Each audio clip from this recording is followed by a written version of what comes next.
My name is Nora Ellis. I am 32 years old, and this morning I woke up to 29 missed calls from a number in Illinois that I stared at my phone so long my coffee went cold in my hand. Because deep down, before I listened to a single voicemail, I already knew who it was. Some memories do not fade. They wait. They sit quietly in the corners of your life until one ordinary morning they drag you all the way back. For me it was one number. 29 missed calls. A screen glowing in the dark, and suddenly I was 12 years old again, standing alone inside Union Station in Chicago, with $9 in my pocket and no idea if the people who were supposed to love me were ever coming back. That and why mother left me at a train station. As a joke. She and my father drove past the window, looked directly at me, and laughed. My mother leaned out and yelled, "I bet $50 you cannot find your way home." Then the car moved into traffic and disappeared. That was the day my life split into two versions. The girl I had been before that moment. And the person I had to become after it. That I never went back. Before I tell you what happened when I finally answered, I need to take you back. To a house in Millbrook, Illinois. To parents who called cruelty a lesson and called abandonment a test. And to a 12-year-old girl who learned that fear was not a side effect of what they did to her. It was the point that if you are watching this right now, drop your city in the comments. Just your city. I read every single one. Now. Back to Millbrook. That I grew up in a house that looked perfect from the outside. My parents, Dennis and Carol Ellis, owned a small chain of home goods stores in central Illinois. On weekends my father grilled in the backyard. My mother waved at neighbors across the fence. Everyone in town thought we were the kind of family other families should admire. Inside the house, love was always tied to performance. Safety depended on whether my mother was bored enough to invent another lesson. She loved that word. Lesson. That if I cried, I was too sensitive. If I asked for help, I was helpless. If I forgot something, I needed to learn responsibility. She could turn any normal childhood mistake into a reason to humiliate me. My father always backed her up with a grin, like cruelty was a team sport they both enjoyed. When I was 8, I asked for new sneakers at the mall because my old ones were falling apart at the toes. My mother marched me to a bench near the food court and said if I wanted the real world, I could start by sitting there alone and learning nobody owed me anything. They left me for almost 3 hours. When they came back my father laughed and asked my mother if she owed him $20 because he had bet I would still be sitting in the exact same spot. That he owed her nothing. I was exactly where they had left me. When I was 10, I cried after a school event because a group of kids had mocked me in the parking lot.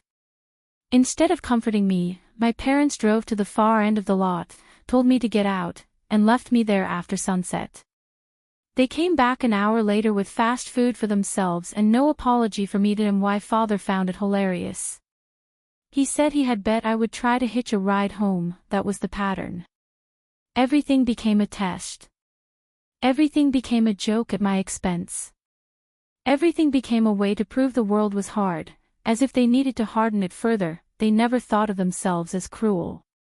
They used big words for ugly things. Character. Grit. Resilience. Independence. But independence was not what they were building. Fear was. Silence was. Hypervigilance was. That I learned to study their moods before speaking. I learned to disappear inside my own house. I learned that if I stayed quiet enough and useful enough and invisible enough, maybe I could move through a day without being chosen for one of their experiments. The only place I felt safe was on paper that I drew constantly. On the backs of receipts. In the margins of school notebooks. On cheap sketch pads I bought with babysitting money. I drew bedrooms with locked doors, train windows full of light, women standing on mountaintops with no one standing behind them. That I could not have explained any of that at 12.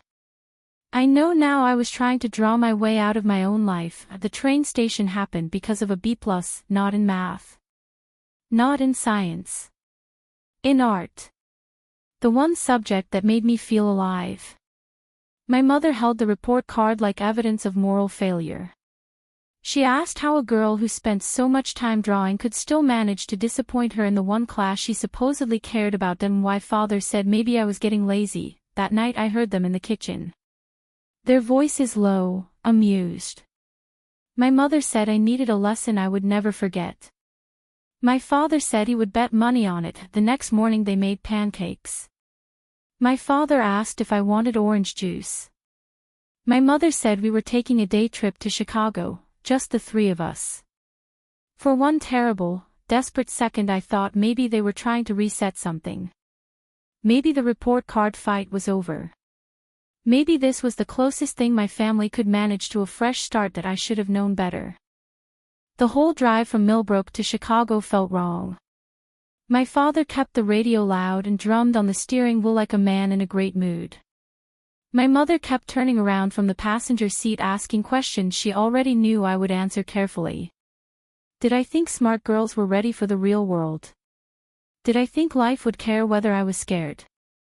Every answer I gave seemed to amuse them. By the time the skyline appeared, I had that familiar feeling, something bad was coming and I would not be allowed to prepare for it. We parked near Union Station around noon. I had never seen anything that big or that crowded. People with rolling suitcases moved in every direction. Businessmen, families, tourists, all of them moving like they belonged somewhere. I stayed close to my parents because I did not know where else to stand. Inside the main hall, my mother pointed to a pillar near the entrance and told me to wait while they moved the car and grabbed lunch. 15 minutes, she said. Maybe 20. I asked if I could come with them. My father laughed so loudly people turned to look. I stayed by the pillar. 15 minutes passed. Then 30. Then 45. At first I told myself the parking was difficult or the food line was long. An hour in, my chest started hurting. An hour and a half in, my hands were shaking. I had $9 in my pocket. No phone. No address written down. No idea how the trains worked. I had never felt smaller in my entire life. Then I saw our car through the front windows, moving slowly past the street outside. I ran toward the glass, waving both arms. My father was driving. My mother was in the passenger seat. Both of them were looking directly at me. My father smiled first. Not the relieved smile of a parent finding a lost child. The smile of someone watching a punchline land exactly the way he planned. My mother rolled down her window and leaned out just enough for me to hear her over the traffic. I bet $50 you cannot even find your way home. Then she laughed. My father laughed with her. He lifted one hand off the wheel in a slow thumbs up. Like they were congratulating themselves for being clever. The car moved into traffic and disappeared.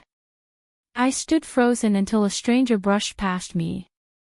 The sound of their voice snapped me back into my body. I ran inside because I did not know what else to do. I wandered from one end of the station to the other for almost 3 hours. Crying, then stopping, then walking in circles until my legs hurt. I stayed away from doors because I was afraid of the city. I stayed away from police because my parents had spent years telling me authority figures made everything worse. I stayed away from strangers because the same people who had abandoned me had trained me not to ask for help. That was one of the cruelest parts. They had spent years teaching me not to trust anyone. Then they left me in a place where trust was the only thing that could have saved me quickly. The person who finally noticed me was a station employee named Rosa. She was in her 50s with tired eyes and a voice so calm it made you want to tell the truth even when you were scared. She had apparently seen me pass the same row of seats several times. She stopped me near a hallway and asked if I was lost. I lied. I said I was waiting for my parents. She asked how long I had been waiting. I said I did not know. She asked if I had eaten. That was the question that broke me. All the shame I had been swallowing since noon came apart at once. I told her they had left me. I told her they had driven past the window and laughed. I told her my mother had bet $50 on whether I could find my way home. Rosa did not tell me to calm down. She did not accuse me of being dramatic. She crouched slightly so her face was level with mine and said, "You are safe right now and I am going to help you." Security was called. Then transit police. An officer took my statement while another checked the station cameras. They confirmed I had been standing alone for a very long time and that a car matching my description had slowed near the curb and driven away. That mattered later. When they finally reached my parents by phone, I could hear only half the conversation. But I will never forget the expression on the officer's face. It went from professional to open disbelief in about 10 seconds. He listened for a moment, then said, "No, ma'am. Leaving a 12-year-old in a major transit station is not a lesson in independence. It is child abandonment." My whole body went cold when I heard those words. Not because they sounded too harsh. Because they fit exactly. By evening I was sitting in a small room with a social worker while a report was being filed. She explained that because my parents were refusing to return immediately, still insisting this had been a parenting decision, I could not simply be sent home. There would be an emergency placement until family court reviewed the case. I was terrified when they told me I would spend the night with a foster family. I had grown up on stories about what happened to children who were taken away. But then I met James and Ellen Reeves. He was a high school teacher with ink stains on his fingers. She was a librarian who smelled like books and hand lotion. Their house was warm and cluttered in the way that felt lived in instead of chaotic. There was a lamp on in the entryway. A dog bed in the corner. Family photos on the wall. Ellen asked if I wanted soup or spaghetti. James asked if I preferred the hall light on or off when I went to sleep. Nobody yelled when I said I did not know. That first night I barely slept. Every car door outside made me flinch. But even through all the fear, one thought circled in my mind. A stranger at a train station had shown me more kindness in 5 minutes than my own mother had shown me in years. And once you see that other people are capable of protecting you, it becomes impossible to keep calling cruelty normal. The court proceedings moved slowly. My parents showed up with a lawyer and the same attitude they had always had at home. Calm. Offended. Slightly amused that anyone was taking this so seriously.